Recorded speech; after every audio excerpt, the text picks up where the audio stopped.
CBSE class 12 maths हमारा chapter है probability और हमारा अगला क्वेश्चन है question number 4। Given that E and F are events such that probability of E is equal to 0.8, probability of F is equal to 0.7 and probability of E intersection F is equal to 0.6। हमें चाहिए क्या? तो हमें चाहिए probability of not E divided by not F। यह question CBSE sample question paper 2021 में 2 marks का पूछा गया था। एक बार आप इस क्वेश्चन को ट्राई करिए, फिर हम लोग आगे बढ़ते हैं। हमारे पास गिवन क्या है? तो probability of E is equal to 0.8, probability of F 0.7 और probability of E intersection F 0.6। हमें चाहिए क्या? Probability of not E by not F। ठीक है, तो सबसे पहले हम लोग इसका फॉर्मूला ही लिख लेते हैं। तो probability of not E by not F क्या हो जाएगा? दोनों का इंटरसेक्शन, तो not E intersection not F divided by probability of not F। ठीक है, तो ये हो जाएगा probability of E union F का कॉम्प्लीमेंट, है ना। तो आप ध्यान रखिएगा, E not E intersection of not F is equal to complement of या फिर नॉट E यूनियन F। ठीक है, तो कॉम्प्लीमेंट बोलेंगे complement of E union F। ठीक है, तो यहाँ पर आपका हो जाएगा probability of E union F का complement divided by probability of F का कॉम्प्लीमेंट। ठीक है, अब probability of E union F का कॉम्प्लीमेंट क्या हो जाएगा? 1 minus probability of E union F। ठीक है, क्योंकि दोनों का सम कॉम्प्लीमेंट और उसका जैसे A और उसके कॉम्प्लीमेंट का सम 1 होता है, उसी तरह इन दोनों का सम 1 होगा। तो E यूनियन F का कॉम्प्लीमेंट हम लोग लिख सकते हैं 1 minus probability of E union F divided by probability of F complement हो जाएगा 1 माइनस प्रोबेबिलिटी ऑफ F। ये हमारा इक्वेशन नंबर 1 हो गया। बस हमें ये चाहिए। अब इनमें से कौन कौन वैल्यू हमें पता है, कौन कौन नहीं पता है। तो प्रोबेबिलिटी ऑफ F पता है, 1 दिया हुआ है, 1 दिया हुआ है। Probability of E union F बस हमें चाहिए। ठीक है, यहाँ पर मैंने रीज़न लिख दिया। अब probability of E union F क्या हो जाएगा? तो probability of E plus probability of F minus probability of E intersection F। तो ये हो जाएगा 0.8 प्लस 0.7 माइनस 0.6, जो हमारा 0.9 आ जाएगा। तो probability of E union F हो गया 0.9, तो यहाँ हम लोग पुट कर देंगे 0.9। तो 1 माइनस 0.9 डिवाइडेड बाय 1 माइनस 0.6, जो हमारा आंसर आ जाएगा 1.3। तो हमारा रिक्वायर्ड आंसर हो जाएगा 1.3।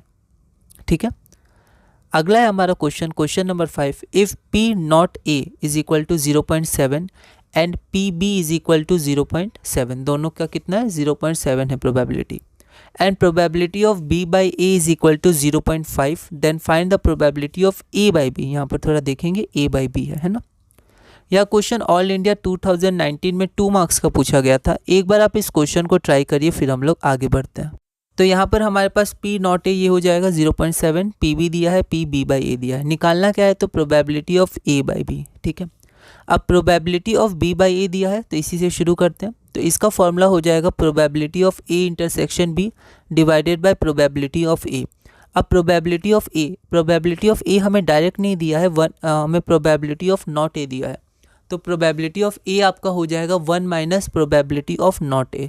तो प्रोबेबिलिटी ऑफ नॉट A 0.7, तो 1 माइनस 0.7 0.3। इससे हम लोग A इंटरसेक्शन B निकाल लेंगे। ऐसा क्यों? ऐसा इसलिए क्योंकि probability of A by B होता है probability of A intersection B divided by probability of B। Probability of B तो हमें पता है, पर A इंटरसेक्शन B नहीं पता है, तो उसको हमने इस फॉर्मूला से निकाला है। इसको हम लोग सॉल्व करेंगे, तो probability of A intersection B आपका 0.15 आ जाएगा। इसको हमने इक्वेशन नंबर 1 मान लिया। अब हमें जो निकालना है probability of A by B, उसका फॉर्मूला हो जाएगा probability of A intersection B divided by probability of B। Equation 1 से हमने ये रख लिया, ये तो हमें गिवन था, तो फ्रॉम 1 एंड गिवन इसको सॉल्व करेंगे तो 3/14 आ जाएगा। यहाँ हम लोग थोड़ा स्पेस दे के लिखेंगे अच्छे से, है ना। तो probability of A by B हो जाएगा 3/14, जो हमारा रिक्वायर्ड आंसर होगा। ठीक है, 2 मार्क्स का था, तो उसके हिसाब से हम लोग कुछ कुछ लिखते रहेंगे इक्वेशन वगैरह से। अगला क्वेश्चन है हमारा question number 6। Evaluate probability of A union B if 2 times probability of A is equal to probability of B is equal to 5/13 and probability of A by B is equal to 2/5। यह question CBSE 2018 में 2 marks का पूछा गया था। एक बार आप इस question को ट्राई करिए, फिर हम लोग आगे बढ़ते हैं। ये हमारा आंसर है। तो आंसर क्या हो गया? गिवन। तो गिवन में हमारे पास ये गिवन है और probability of A by B दिया है 2/5।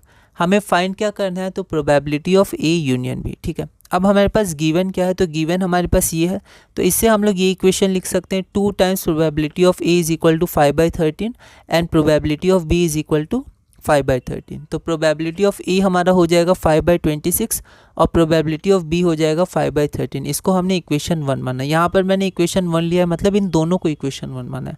आप अलग अलग भी मान सकते हैं, ठीक है। अब हमें चाहिए क्या, तो हमें चाहिए probability of A union B चाहिए, है ना। तो probability of A union B के फॉर्मूले के लिए हमें प्रोबेबिलिटी ऑफ ए इंटरसेक्शन भी चाहिए, और ए इंटरसेक्शन भी किससे निकलेगा, तो इस फॉर्मूले से निकलेगा, इसके फॉर्मूले से। तो हम लोग देखते हैं, we know that probability of A by B is equal to probability of A intersection B divided by probability of B. तो ए इंटरसेक्शन बी यहाँ पर probability of A by B हो गया 2/5, ए इंटरसेक्शन भी निकालना है और probability of B हो गया 5/13 गिवन और 1 से। तो प्रोबेबिलिटी ऑफ ए इंटरसेक्शन भी हमारा आ जाएगा सॉल्व करने के बाद 2/13, इसको हमने इक्वेशन नंबर 2 मान लिया। Probability of A union B हो जाएगा probability of A plus probability of B minus probability of A intersection B. इसको अगर हम लोग सॉल्व करेंगे तो हमारा 11/26 आंसर आ जाएगा फ्रॉम इक्वेशन 1 एंड इक्वेशन 2। तो हमारा रिक्वायर्ड आंसर हो जाएगा 11/26, ठीक है। अगला क्वेश्चन हम देखते हैं, क्वेश्चन नंबर 7। इफ मतलब प्रोबेबिलिटी ऑफ ए दिया है 0.4, प्रोबेबिलिटी ऑफ बी दिया है 0.8 और प्रोबेबिलिटी ऑफ बी बाई ए दिया है 0.6। हमें फाइंड क्या करना है, तो हमें फाइंड करना है probability of A by B. यह question CBSE sample question paper 2018 में 2 मार्क्स का पूछा गया था और ऐसा सिमिलर क्वेश्चन हमने किया है। तो आप क्वेश्चन नंबर 5 इसमें एक बार देख सकते हैं और आपका जो रिक्वायर्ड आंसर आ जाएगा probability of A by B वो हो जाएगा 0.3। तो इस वीडियो में हमने क्वेश्चन नंबर 7 तक पूरा किया। अगली वीडियो में हम क्वेश्चन नंबर 8 करेंगे और धीरे धीरे इस चैप्टर में आगे बढ़ेंगे।